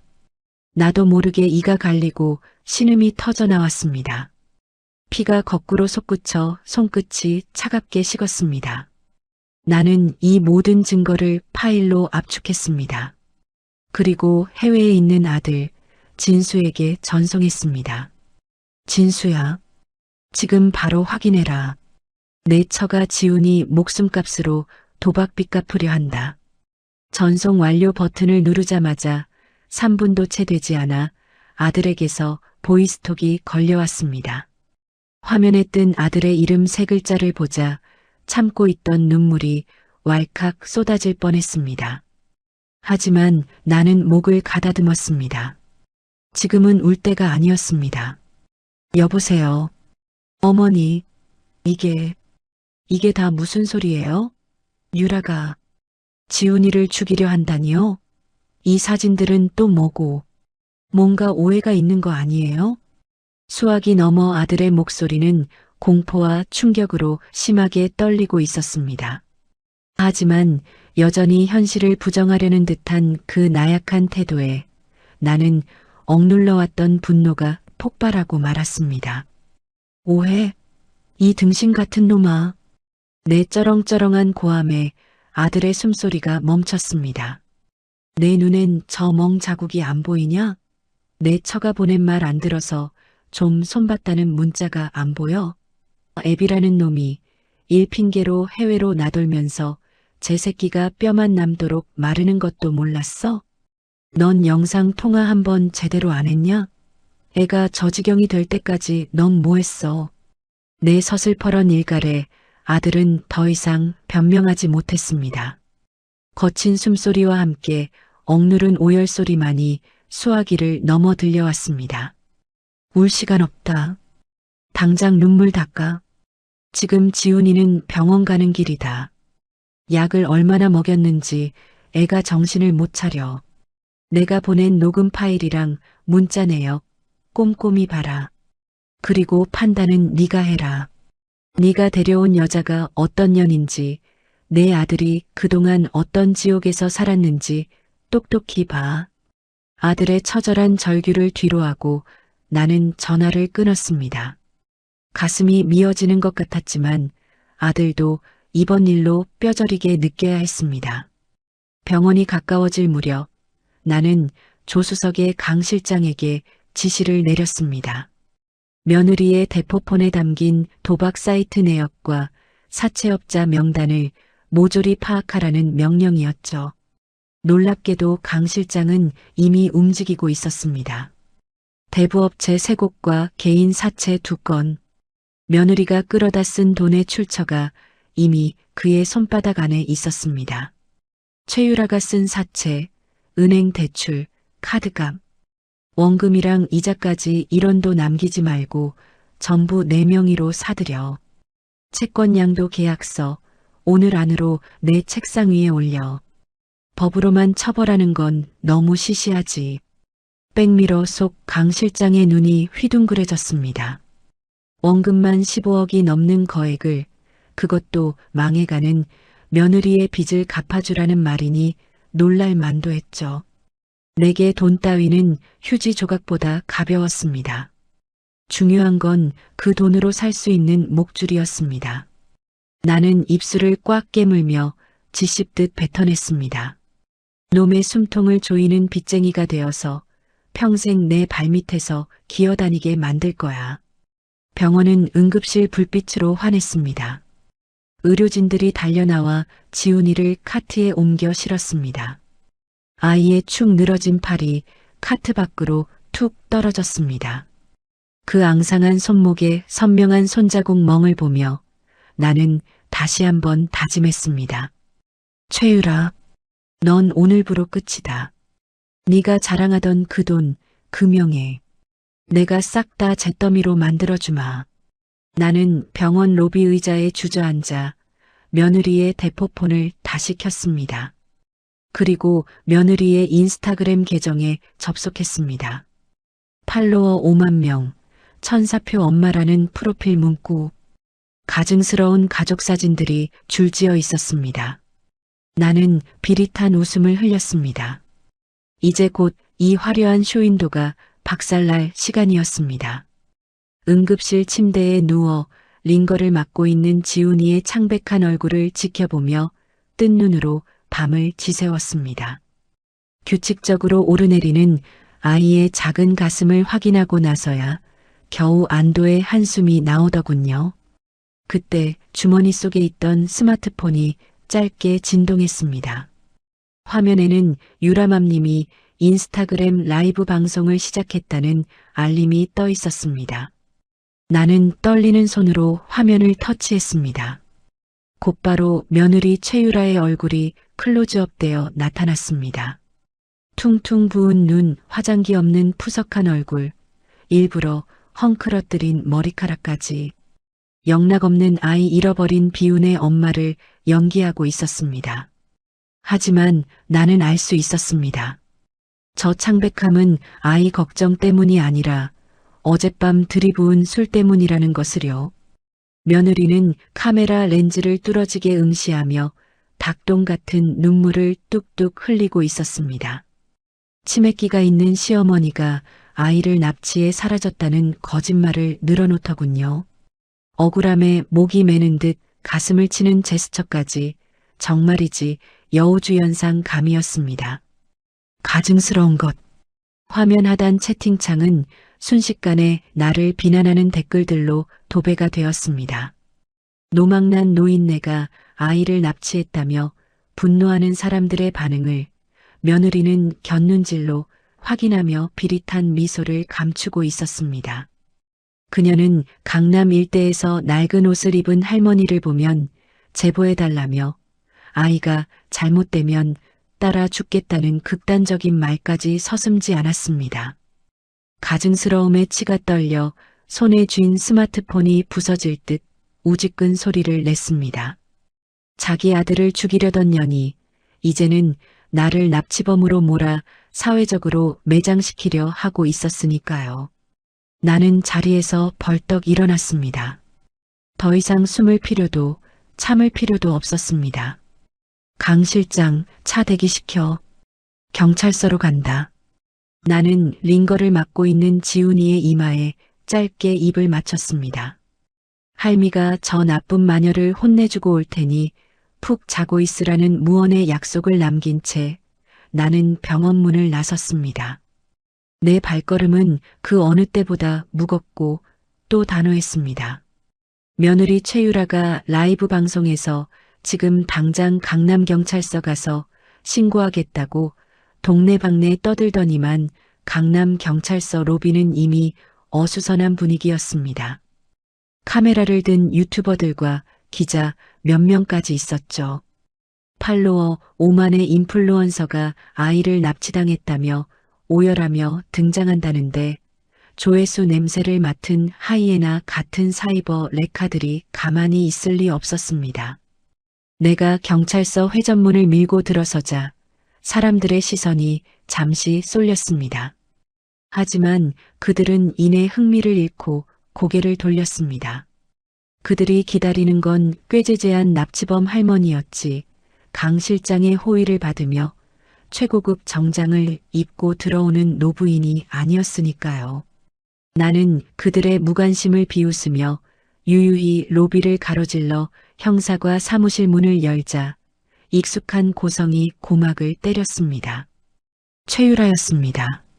그녀는 책상 앞에 앉아 형사들에게 삿대질하며 악을 쓰고 있더군요. 왜 아직도 아이를 못 찾느냐며 난동을 피우고 있었지만 시선은 책상 위에 거치된 스마트폰 카메라를 힐끔거리고 있었습니다. 여전히 라이브 방송은 송출 중이었습니다. 최유라, 나의 낮고 차가운 부름에 며느리가 획 고개를 돌렸습니다. 나를 본 그녀의 동공이 지진이라도 난 듯 격렬하게 흔들렸습니다. 납치범으로 몰았던 시어머니가 제 발로 그것도 말끔한 정장 차림으로 나타났으니 당황할 수밖에요. 하지만 당황함도 잠시 그녀의 눈이 빠르게 책상 위 스마트폰 카메라를 곁눈질했습니다. 쇼는 계속되어야 했으니까요. 어머님, 그녀는 표정을 순식간에 안도하는 며느리로 바꿨습니다. 그러고는 두 팔을 벌려 내게 득달같이 달려와 나를 와락 껴안았습니다.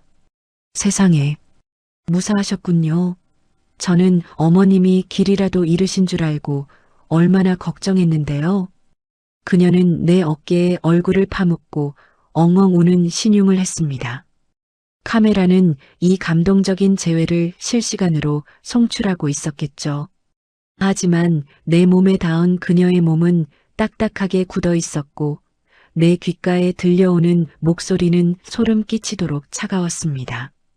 그녀는 우는 척 흐느끼며 오직 나만 들릴 만큼 작은 목소리로 속삭였습니다. 야, 노망난 늙은이. 분위기 파악하고 연기해. 지훈이 어디 숨겼어? 지금 당장 데려온다고 말 안 하면 너랑 그 애새끼 둘 다 죽여버릴 거야. 겉으로는 효부인 척, 속으로는 살인 협박을 하는 그 이중적인 모습에 헛웃음조차 나오지 않았습니다. 나는 내 어깨를 움켜쥐고 있는 그녀의 손을 거칠게 뿌리치자 며느리는 힘없이 바닥으로 나뒹굴었습니다.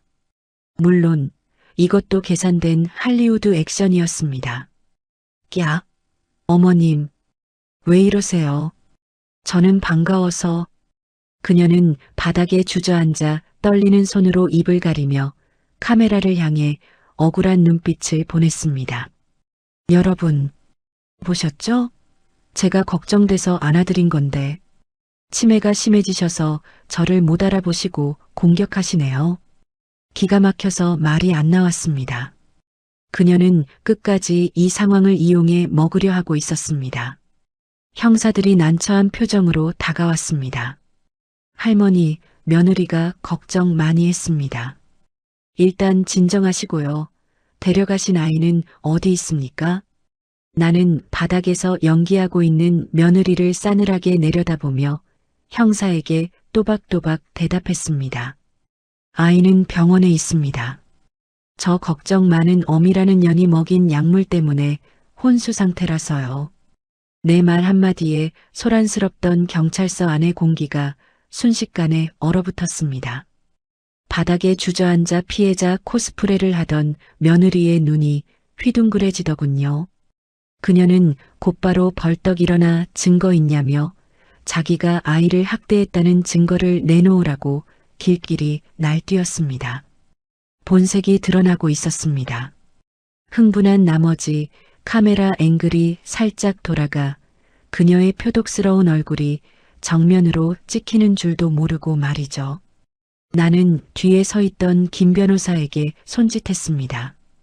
김 변호사가 말없이 서류 가방에서 두툼한 봉투와 투명 비닐에 담긴 물건 하나를 꺼내 책상 위에 탁 하고 내려놓았습니다. 며느리의 시선이 그 비닐 속 물건에 고정되었습니다. 액정이 깨지고 모서리가 다른 검은색 스마트폰. 그녀가 어젯밤 내연남에게 자랑스레 보여주던 모든 범죄의 증거가 담긴 그 대포폰이었습니다. 순식간에 며느리의 얼굴에서 핏기가 싹 가셨습니다. 입술이 파르르 떨리며 뒷걸음질 치더군요. 그녀는 다급하게 자기 폰이 아니라며 조작된 거라고 소리쳤지만 목소리는 이미 공포로 갈라져 있었습니다. 형사들이 그녀를 막아서는 사이 김 변호사가 나서서 그녀의 혐의를 조목조목 읊었습니다. 아동학대, 살인 예비 음모, 상습 도박 및 불법 자금 은닉. 그녀는 이성을 잃고 발악했습니다. 웃기지 마. 이 늙은 년이 어디서 사기를 쳐? 야, 너네 얼마 받았어? 그녀의 폭언은 라이브 방송을 통해 수만 명의 시청자에게 생중계되고 있었습니다. 나는 주머니에서 내 스마트폰을 꺼내 녹음 파일을 재생했습니다. 볼륨을 최대치로 높여서요. 수면제 먹여서 재운 다음에 밤에 계곡물에 담그면 끝이야. 치맥기 있는 할머니 핑계대면 우린 완전 범죄지. 경찰서 안에 며느리의 소름 끼치는 목소리가 쩌렁쩌렁 울려 퍼졌습니다. 형사들의 표정이 경악으로 물들었고 바쁘게 돌아가던 타자기 소리마저 뚝 끊겼습니다. 며느리는 입을 떡 벌린 채 아무 말도 하지 못했습니다. 얼굴이 불그락푸르락해지더니 결국 귀를 막으며 비명 같은 악을 써대기 시작했습니다. 요즘 유행하는 AI로 목소리를 조작한 거라며 억지를 부렸지만 이미 그녀의 눈빛은 패배를 직감하고 있었습니다. 그녀는 뒤늦게 사태를 파악하고 책상 위에 있던 자신의 스마트폰을 집어 방송을 끄려 했습니다. 하지만 내가 지팡이로 책상을 내리치며 그녀의 손을 막아섰습니다. 놔두거라. 나는 며느리의 폰을 들어 그녀의 코앞에 들이밀었습니다. 지금 네가 켜놓은 그 라이브 방송 전국에 다 나가고 있다. 시청자들이 뭐라고 하는지 내 눈으로 똑똑히 봐라. 화면 속 채팅창은 그야말로 폭동 수준이었습니다. 살인마, 악마 사형시켜라 등 실시간으로 올라오는 수천 개의 비난 댓글들. 불과 몇 분 전까지 그녀를 응원하던 팬들은 가장 강력한 안티 세력으로 변해 있었습니다. 그녀가 공들여 쌓아 올린 가짜 천사의 성이 순식간에 무너져 내리는 순간이었습니다. 며느리는 부들부들 떨더니 결국 이성을 잃고 내 뺨을 향해 손을 휘둘렀습니다. 하지만 그녀의 손은 내 옷자락조차 스치지 못했습니다. 어느새 다가온 형사가 그녀의 팔목을 꺾어 제압했기 때문입니다. 형사가 미란다 원칙을 고지하며 수갑을 채우는 순간에도 그녀는 반성은커녕 남편을 찾으며 발악했습니다. 은팔찌가 철커덕 채워지며 그녀의 양손을 결박했습니다. 형사들에게 질질 끌려가는 그녀의 뒷모습을 보며 나는 카메라 렌즈를 향해 짧게 한마디를 남기고 방송을 종료했습니다. 쇼는 끝났다. 검은 화면에 비친 내 얼굴은 더 이상 눈치 보던 힘없는 시어머니가 아니었습니다. 하지만 이것은 시작에 불과했습니다. 놈을 감옥에 보내는 것만으로는 내분이 풀리지 않았으니까요. 그녀가 그토록 사랑했던 돈, 그 돈으로 쌓아 올린 모래성을 내 손으로 직접 아주 철저하게 짓밟아줄 차례가 남았습니다. 그때 사무실 문이 거칠게 열리고 또 다른 인물이 형사들에게 연행되어 들어왔습니다. 수갑을 찬 채 고개를 숙이고 들어오는 남자. 며느리와 뒹굴며 살인을 공모하던 내연남이었습니다. 놈은 며느리를 보자마자 억울하다는 듯 소리쳤습니다. 저 여자가 다 시킨 짓이라며 자신은 그저 시키는 대로 했을 뿐이라고 모든 죄를 며느리에게 뒤집어 씌우더군요. 그 말을 들은 며느리의 눈이 뒤집혔습니다. 그녀는 형사들의 제지에도 불구하고 남자에게 달려들어 머리채를 잡고 늘어졌습니다. 경찰서 한복판에서 서로의 죄를 폭로하며 물어뜯는 두 짐승의 꼴이라니. 나는 팔짱을 낀 채 그 추악하고 비루한 광경을 싸늘하게 내려다보았습니다. 지옥이 따로 없었습니다. 하지만 진짜 지옥은 이제부터 시작일 것입니다. 내가 그들에게 선물할 금융 치료가 기다리고 있으니까요. 차가운 쇠창살이 가로막힌 유치장 면회실. 그곳의 공기는 바깥 세상과 달리 무겁고 습했습니다. 경찰 조사가 시작된 지 3시간이 훌쩍 지났지만 며느리 최유라는 여전히 콧대를 꺾지 않고 있었습니다. 그녀는 변호사가 오기 전까진 입도 뻥긋하지 않겠다며 묵비권을 행사하고 있었죠. 철창 너머로 보이는 그녀의 표정은 불안함보다는 오만함으로 가득 차 있었습니다. 아마 속으로 이렇게 계산기를 두드리고 있었겠죠. 남편이 오면 해결해 줄 거야. 보석금 내고 비싼 변호사 사서 집행유예로 나오면 그만이지. 돈이면 다 해결된다고 믿는 그녀다운 발상이었습니다. 하지만 그녀는 모르고 있었습니다. 그녀가 믿고 있는 그 돈이라는 동아줄이 사실은 썩은 동아줄보다 더 빠르게 끊어져 나가고 있다는 사실을 말입니다. 잠시 후 철창문이 열리고 며느리가 그토록 기다리던 변호사가 들어왔습니다. 며느리는 구세주라도 만난 듯 벌떡 일어나 철창에 매달렸습니다. 당장 꺼내달라, 남편에게 연락해라, 돈은 얼마든지 주겠다며 악을 써대더군요. 하지만 변호사의 얼굴은 흙빛이었습니다. 그는 난처한 기색을 감추지 못한 채 마른 세수를 하며 그녀에게 청천벽력 같은 소식을 전했습니다. 박진수 씨가 이혼 소송을 제기했다는 것, 그리고 위자료 청구와 함께 재산 가압류 신청이 법원에 접수되었다는 사실을 말입니다. 그것은 최유라 명의로 된 모든 계좌, 부동산, 심지어 타고 온 외제차까지 전부 동결되어 10원 한 장 쓸 수 없게 되었다는 사망 선고나 다름없었습니다. 철창 너머에서 며느리의 다리가 휘청이는 게 보였습니다. 믿었던 남편의 손절, 그리고 자금줄 차단. 그녀의 눈동자가 갈 곳을 잃고 흔들렸습니다.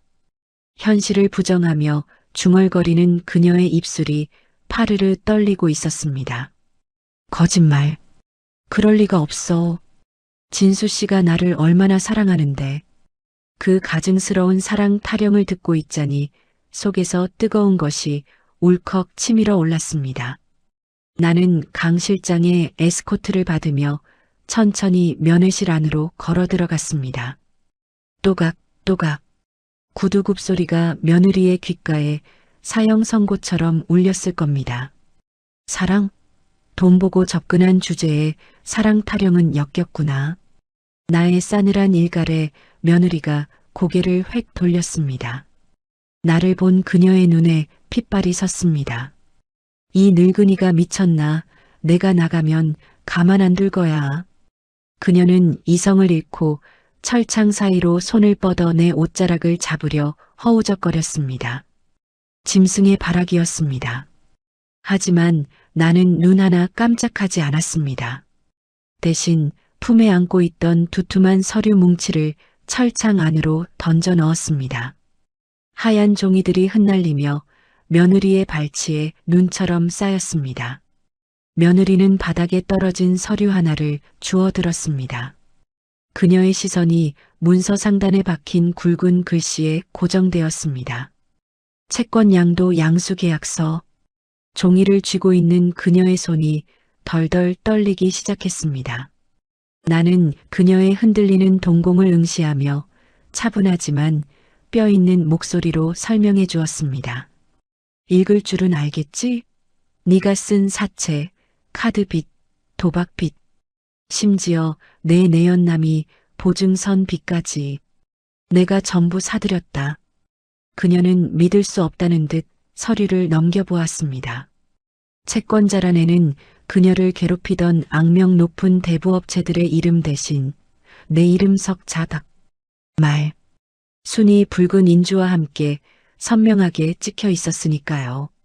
원금 15억, 연체이자 포함 총 23억.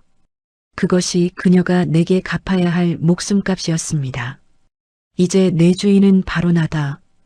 돈 갚기 전엔 감옥에서도 나와서도 넌 내 소나기에서 단 한 발자국도 못 벗어난다. 내 선원의 며느리는 서류를 구겨 던지며 비명을 질렀습니다. 깔보고 무시했던 그 늙은이가 자신의 생사여 탈권을 쥐고 있다는 사실을 받아들이기 힘들었겠죠. 그때 내 뒤에 묵묵히 서 있던 강 실장이 정중하게 허리를 숙이며 물었습니다. 회장님, 본사법무팀 도착했습니다. 펜트하우스 명도 소송 및 경매 절차 바로 진행할까요? 회장님? 며느리의 입이 떡 벌어졌습니다. 멍하니 강 실장과 나를 번갈아 보는 그녀의 시선이 내 옷차림에 머물렀습니다. 낡은 몸빼 바지와 패딩 조끼를 벗어던지고 최고급 맞춤 정장을 입은 나의 모습이 그제야 그녀의 눈에 제대로 들어온 모양이었습니다. 나는 천천히 철창 앞으로 다가가 쇠창살을 사이에 두고 그녀와 눈을 맞췄습니다. 최유라, 너는 나를 밥해주고 청소해주는 가성비 좋은 식모라고 했지? 나는 비릿한 웃음을 흘렸습니다. 나는 1970년대부터 명동사채 시장 바닥에서 피 튀기게 돈놀이했다. 네가 펑펑 써대던 그 돈, 그게 다 누구 주머니에서 나온 건지 아직도 모르겠냐? 그녀의 얼굴에서 핏기가 완전히 사라져 백지장처럼 하얗게 질렸습니다. 다리에 힘이 풀려 주저앉는 꼴이 볼만하더군요. 자신이 그토록 무시했던 시어머니가 단순히 꼬장꼬장한 노인네가 아니라 수백, 수천억을 주무르는 거물이었다는 사실. 그리고 자신이 그 거물의 영린을 건드렸다는 공포가 그녀를 집어삼킨 것입니다. 상황 파악을 마친 그녀가 태세를 전환하는 데는 1초도 걸리지 않았습니다. 그녀는 무릎으로 기어와 철창을 붙잡고 빌기 시작했습니다. 어머님, 저는 몰랐어요. 죄송해요. 눈물 콧물을 쏟으며 싹싹 비는 그 모습. 조금 전까지 내 멱살을 잡으려던 기세는 온데간데없고 다시 가련한 며느리 연기를 시작한 것입니다. 제가 잠시 미쳤었나 봐요. 빚독촉이 너무 심해서 눈이 뒤집혀서. 어머님, 한 번만 봐주세요. 저 지훈이 엄마잖아요. 네, 지훈이 봐서라도.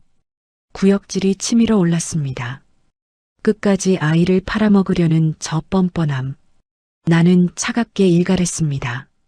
지훈이 엄마, 그 더러운 입에 내 손주 이름 올리지 마라.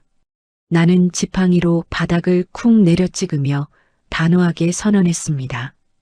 착각하지 마. 내가 이 빚을 사들인 건 널 용서하려고 산 게 아니야. 법으로 널 감옥에 보내는 건 너무 편할 것 같아서다. 감옥에서 썩는 동안 이자는 복리로 불어날 거다. 출소하는 날, 넌 신용불량자의 땡전 한 푼 없는 거지가 되어 있겠지. 그때부터가 진짜 시작이다. 그녀의 눈동자가 공포로 얼어붙었습니다. 평생 내 돈 갚아라. 10원 한 장이라도 비면 다시 지옥 구경시켜줄 테니까. 나는 그녀가 잡으려는 내 옷자락을 매몰차게 뿌리치고 돌아섰습니다. 뒤에서 어머님, 잘못했어요. 살려주세요. 라며 처절한 비명이 들려왔지만 나는 뒤도 돌아보지 않았습니다. 면회실을 나서는 내 등 뒤로 며느리의 절규가 끊이지 않았습니다. 복도는 그녀의 비명으로 울렸지만 내 마음은 그 어느 때보다 차분하고 평온했습니다. 묵은 체증이 내려가는 듯했죠. 경찰서 밖으로 나오자 눈부신 햇살이 쏟아지고 있었습니다. 강 실장이 차 문을 열어주며 물었습니다. 회장님, 이제 어디로 모실까요? 지훈 도련님 계신 병원으로 가십니까? 나는 잠시 고민하다 고개를 저었습니다. 아니, 아파트로 가자. 내 집 청소는 내 손으로 해야지. 더러운 것들을 싹 다 치워버려야 속이 시원하지 않겠나? 차에 올라타며 나는 굳게 다물었던 인매를 풀었습니다. 이제 남은 건 지훈이가 깨어나기만을 기다리는 것. 그리고 그 아이가 살아갈 깨끗하고 안전한 세상을 만들어주는 것뿐이었습니다. 며느리가 남긴 악취를 지우는 것이 그 첫걸음이겠죠. 차는 빠르게 도심을 가로질러 도곡동의 주상복합 아파트로 향했습니다. 불과 하루 전까지만 해도 내 손주가 갇혀있던 지옥, 며느리의 탐욕이 춤추던 그곳, 현관문이 열리자마자 훅 끼쳐오는 며느리의 향수 냄새에 미간이 찌푸려졌습니다. 나는 거실로 들어서며 강 실장에게 지시하려 했습니다. 여기 있는 가구들 다 드러내라고.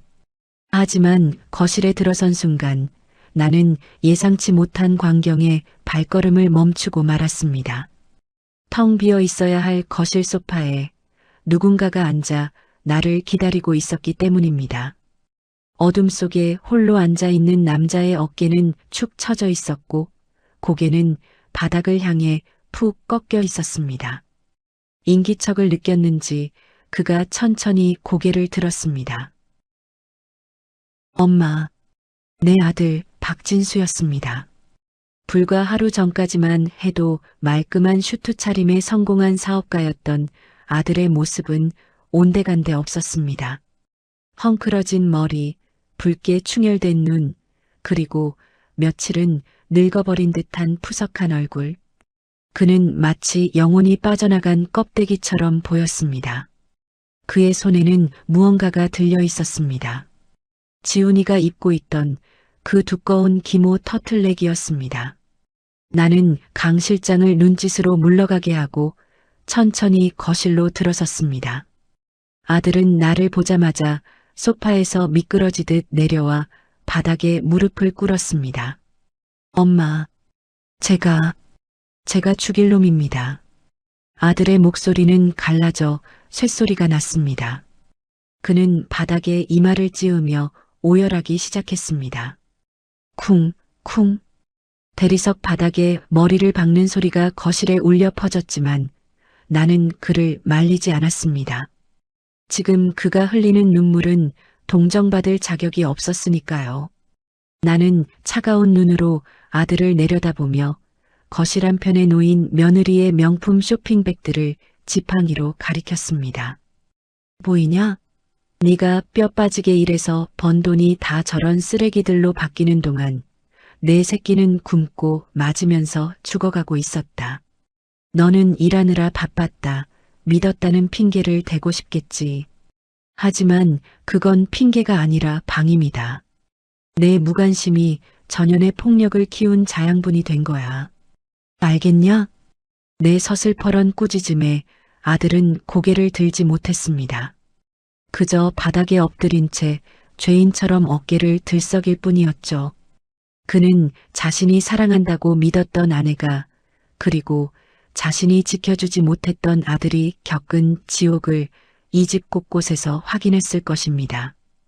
냉장고에 가득한 술병들, 서재 금고에서 나온 도박빚 문서는 며느리의 타락을 증명했고, 아이방 구석에 숨겨져 있던 피고름 묻은 내복은 아이의 고통을 증명하고 있었으니까요.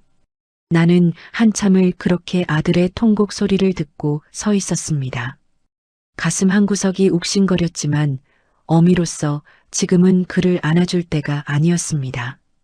그가 뼛속 깊이 사무치도록 후회하고 아파해야만 다시는 같은 실수를 반복하지 않을 테니까요. 일어나라. 내가 낮게 말했습니다. 울고 있을 시간 없다.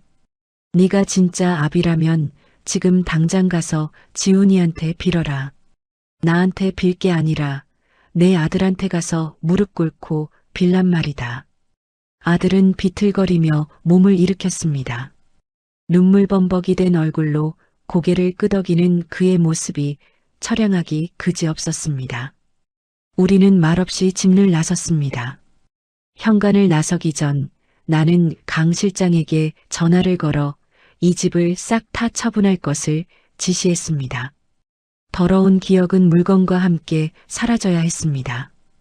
병원으로 가는 차 안 무거운 침묵만이 감돌았습니다.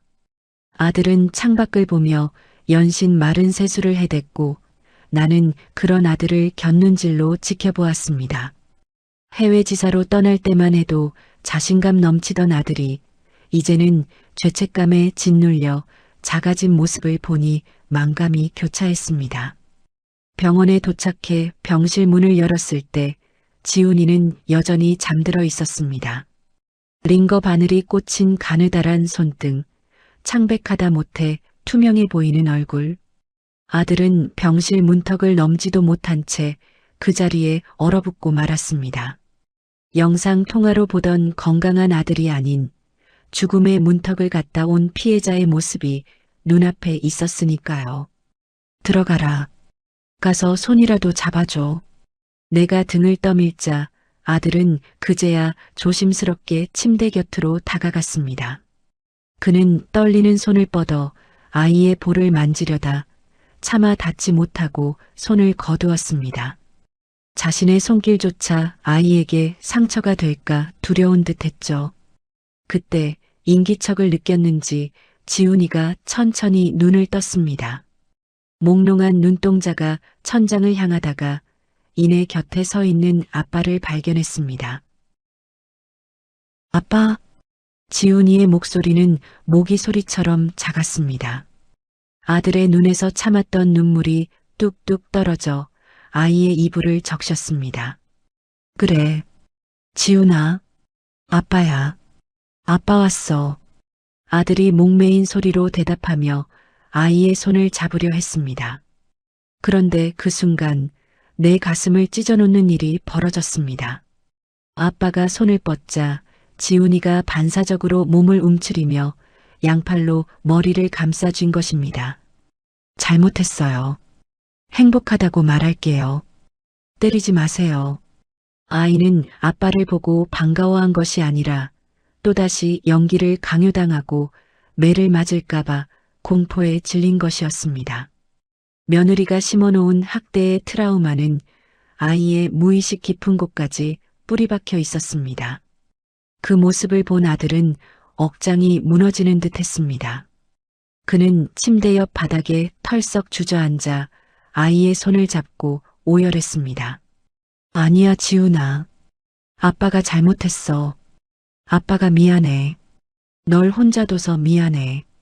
다시는 아무도 널 못 건드리게 할게. 아들의 진심 어린 절규가 병실 안을 가득 채웠습니다.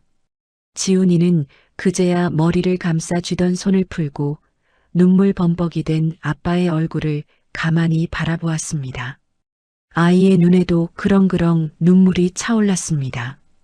아빠, 진짜 아빠야? 응, 아빠야. 나쁜 사람 이제 없어. 할머니가 다 쫓아냈어. 아빠가 이제 지훈이 옆에만 있을 거야. 평생 지훈이만 지켜줄게. 아들은 아이를 품에 안았습니다.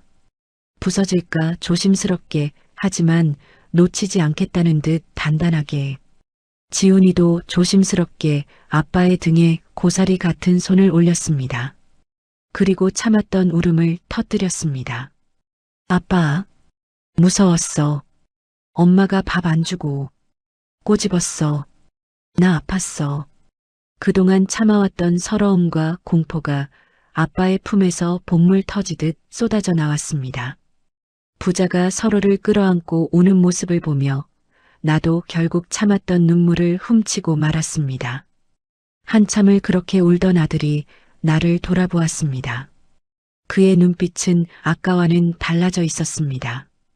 절망과 회한을 넘어 이제는 아비로서 살아가야 할 분명한 이유를 찾은 눈빛이었습니다. 엄마, 감사합니다. 지훈이 살려주셔서, 그리고 저도 살려주셔서 감사합니다. 아들은 내 앞에 다시 한번 고개를 숙였습니다.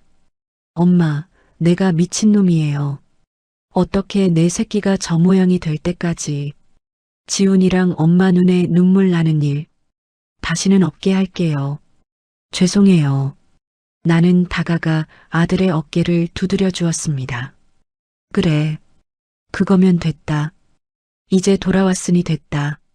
창밖으로 따스한 오후의 햇살이 병실 안으로 쏟아져 들어왔습니다.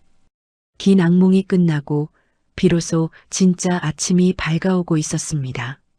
하지만 우리의 이야기는 여기서 끝이 아닙니다. 아직 해야 할 일이 남았습니다. 상처 입은 새살이 돋아나고 우리가 다시 가족이라는 이름으로 단단해지는 행복한 결말이 기다리고 있으니까요. 유독 길고 혹독했던 겨울이 지나고 세상에는 다시 봄이 찾아왔습니다. 앙상했던 가지마다 연두색 새순이 돋아나고 차갑게 얼어붙었던 대지는 따스한 햇살 아래 기지개를 켜는 4월.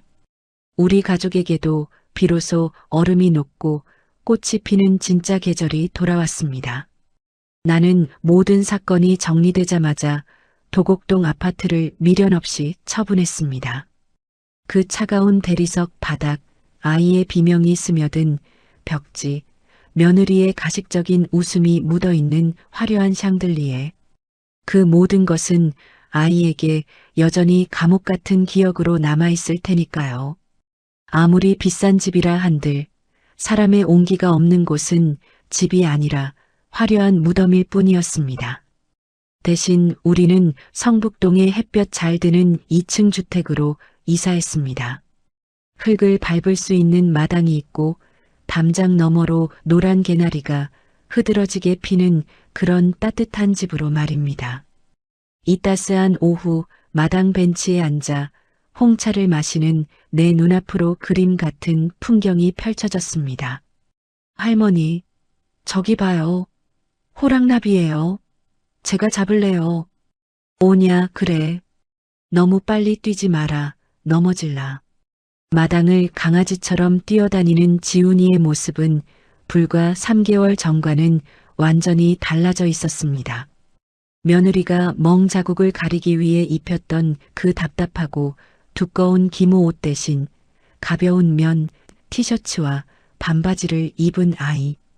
드러난 팔다리에는 더 이상 시퍼런 멍 자국도 앙상한 뼈마디도 보이지 않았습니다.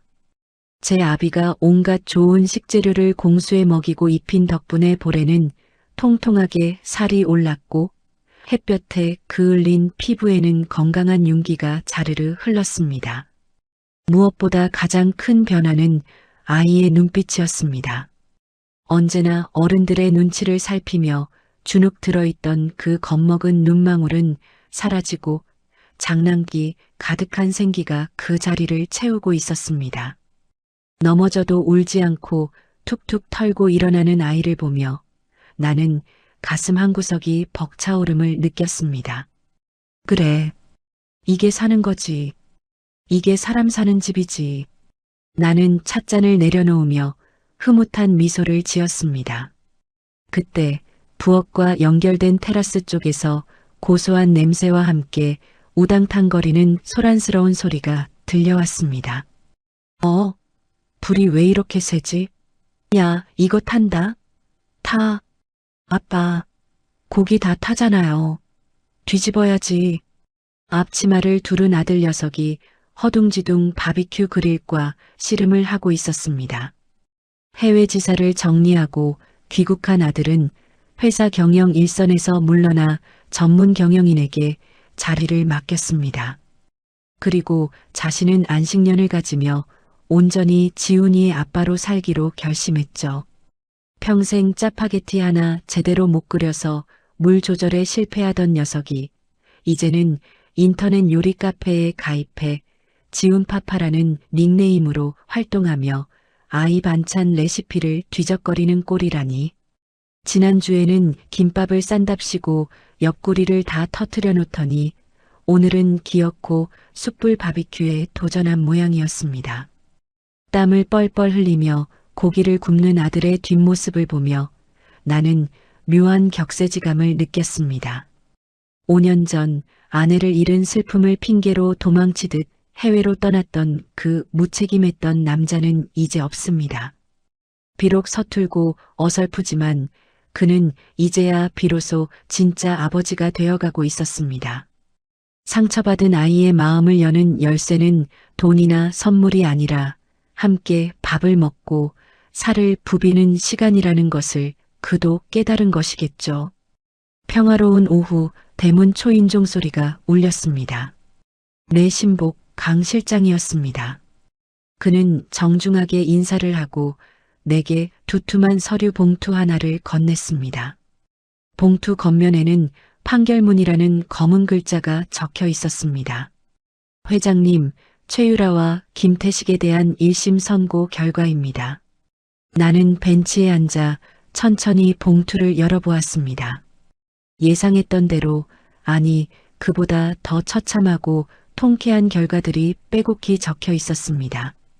아동학대 중상해, 살인 예비 음모, 특정 경제범죄 가중처벌법 위반 사기 및 횡령, 상습 도박. 죄목이 아주 화려하더군요.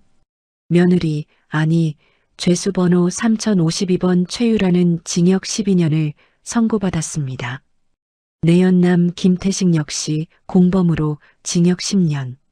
하지만 형량이 다가 아니었습니다. 강 실장이 조심스럽게 입을 열었습니다. 최유라는 구치소 안에서도 적응을 못하고 있습니다.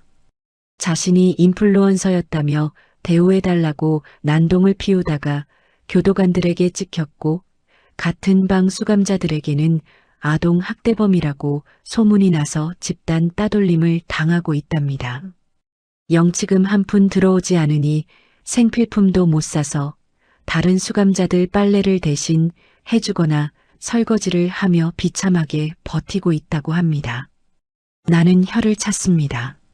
화려한 아파트에서 샴페인을 마시며 내 손주를 죽일 계획을 세우던 그 오만함은 이제 차가운 감방 바닥에서 남의 속옷이나 빠는 신세로 전락해버린 겁니다. 김태식은 법정에서 서로 내 탓이라며 최유라 머리채를 잡고 싸우다가 법정 모독죄까지 추가되었습니다. 둘 다 항소하겠다고 난리지만 증거가 워낙 명확해서 형량이 줄어들 가능성은 없습니다. 그리고 회장님이 진행하신 민사소송과 채권 추심도 완벽하게 집행되었습니다. 놈들이 숨겨둔 차명 계좌, 보석, 명품 가방 하나까지 싹 다 압류해서 경매에 넘겼습니다. 그녀가 출소할 때쯤이면 40대 중반이 훌쩍 넘어 있겠죠. 그때 그녀를 기다리는 건 따뜻한 두부가 아니라 내가 청구한 수십억 원의 빚더미와 신용불량자라는 영원한 꼬리표일 것입니다. 평생을 막노동판에서 굴러도 갚지 못할 빚. 그것이 내가 그녀에게 내린 진짜 형벌이었습니다. 강 실장이 물러가고 나는 판결문을 북북 찢어 쓰레기통에 던져 넣었습니다. 복수는 끝났습니다. 더 이상 그 더러운 이름들을 기억하며 내 남은 인생을 낭비할 필요는 없었습니다. 쓰레기는 쓰레기통에, 악몽은 지난밤에 두고 나는 오늘을 살아야 했습니다. 엄마, 식사하세요. 고기 다 익었어요. 이번엔 진짜 잘 구웠어요. 아들이 상추에 고기와 마늘을 얹어 크게 쌈을 싸서 내게 내밀었습니다. 끝부분이 새카맣게 탄 고기가 보였지만 나는 군말 없이 입을 크게 벌려 받아 먹었습니다. 아이고, 맛있다. 우리 아들이 구워줘서 그런가 입에서 살살 녹네. 쌉싸름한 상추 향과 숯불 향, 그리고 약간의 탄 맛이 입안 가득 퍼졌습니다. 미슐랭 3스타 레스토랑의 스테이크보다 펜트하우스에서 먹던 최고급 요리보다 훨씬 더 맛있는 세상 그 어떤 산의 진미와도 바꿀 수 없는 가족의 맛이었습니다. 할머니, 아세요? 제가 쌈장 찍었어요. 고사리 같은 손으로 상추쌈을 내미는 지훈이. 나는 눈시울이 붉어지는 것을 감추려 애써 더 크게 웃으며 아이의 쌈을 받아 먹었습니다. 아이고, 우리 강아지가 주는 거라 꿀맛이네, 꿀맛이야. 식사를 마치고 우리는 마당 평상에 나란히 누워 밤하늘을 올려다보았습니다. 도심에서는 보기 힘든 별들이 하나둘 반짝이고 있었고 어디선가 불어오는 봄바람에 라일락 향기가 실려왔습니다. 나는 돈만이 세상의 전부라 믿고 살아왔습니다. 돈을 위해 독해져야 했고 돈을 지키기 위해 사람을 믿지 않았습니다. 그래서 내 아들이 어떤 여자를 데려오는지, 내 손주가 어떤 고통을 겪는지 들여다볼 여유조차 없었는지 모릅니다. 내가 번 돈이 내 가족을 지켜줄 거라 오만하게 믿었으니까요. 하지만 이제는 압니다. 300억짜리 빌딩보다 수천억의 채권보다 더 귀한 것은 바로 지금 내 옆에서 색색거리며 잠든 손주의 솜소리라는 것을요. 내가 평생 악착같이 모은 그 돈은 내 노후를 화려하게 장식하기 위해서가 아니라 바로 이 아이의 미소를 지키기 위해 쓰여야 한다는 것을 뼈저리게 깨달았습니다. 지훈아, 내가 잠꼬대처럼 중얼거리는 아이의 머리를 쓰다듬으며 나지막이 불렀습니다. 행복하냐? 1년 전 그 지옥 같은 방에서 아이가 행복하다고 말 안 하면 혼나요라며 벌벌 떨던 모습이 스쳐 지나갔습니다. 잠시 정적이 흐르고 아이가 내 품으로 파고들며 웅얼거렸습니다. 네, 진짜 행복해요. 아빠도 있고 할머니도 있고 밥도 맛있고 매일매일 오늘 같았으면 좋겠어요. 그래, 그거면 됐다. 그거면 된 거야. 아이가 깊은 잠에 빠져들자 옆에 있던 아들이 내 주름진 손등 위에 자신의 손을 조심스럽게 겹쳐 올렸습니다. 거칠고 투박한 내 손을 잡은 아들의 손이 따뜻했습니다. 엄마 건강하세요. 오래오래 사셔서 지훈이 장가가는 것까지 보셔야죠. 제가 더 잘할게요. 뭐냐? 내 명줄이 길어서 지겨울 때까지 살 거다. 내 놈 효도 다 받아먹기 전엔 눈 못 감는다. 우리는 서로를 마주보며 소리 없이 웃었습니다. 밤바람이 마당의 벚꽃잎을 씻고 날아와 우리 위로 흩날렸습니다. 마치 축복처럼 하얀 꽃비가 내리고 있었습니다. 지난 겨울의 악몽은 끝났습니다. 나는 더 이상 폐지를 줍는 가난한 연기를 하지 않을 것입니다. 내 사랑하는 가족을 지키는 든든한 버팀목, 회장 박말순으로서 그리고 지훈이의 할머니로서 당당하게 남은 생을 살아갈 것입니다. 내 품속에서 곤히 잠든 손주의 규칙적인 심장 박동 소리가 자장가처럼 들려옵니다. 이 평범하고도 위대한 행복, 돈으로도 살 수 없는 이 순간, 이것이 내가 찾은 진짜 봄입니다. 저의 긴 이야기 듣느라 고생들 많았습니다. 늙은이의 지난한 싸움을 함께 지켜봐 주시고 같이 화내주신 덕분에 저도 속이 다 후련하네요. 평생 돈이 최고인 줄 알고 앞만 보고 달렸는데 칠순이 넘어서야 비로소 깨닫습니다. 수백억 돈방석보다 내 손주 녀석 입에 따뜻한 밥 들어가는 거 보는 게 진짜 행복이라는 거요. 우리 지훈이는 이제 걱정 마세요. 정신 차린 제 아비 사랑 듬뿍 받으며 아주 씩씩하고 건강하게 잘 크고 있으니까요. 저도 이제 도끼는 좀 내려놓고 남은 인생은 손주 재롱이나 보며 웃으며 살랍니다. 세상이 아무리 흉흉해도 결국 죄 지은 놈은 벌 받고 진심은 통한다는 이치는 변하지 않습니다. 여러분의 가정에도 나쁜 기운은 얼씬도 못하고 부디 따뜻한 봄 햇살 같은 행복만 가득하길 이방말순이가 진심으로 빌겠습니다. 이야기를 끝까지 들어주신 분이 계시다면 잘 들었다고 댓글 하나만 남겨주세요. 감사합니다.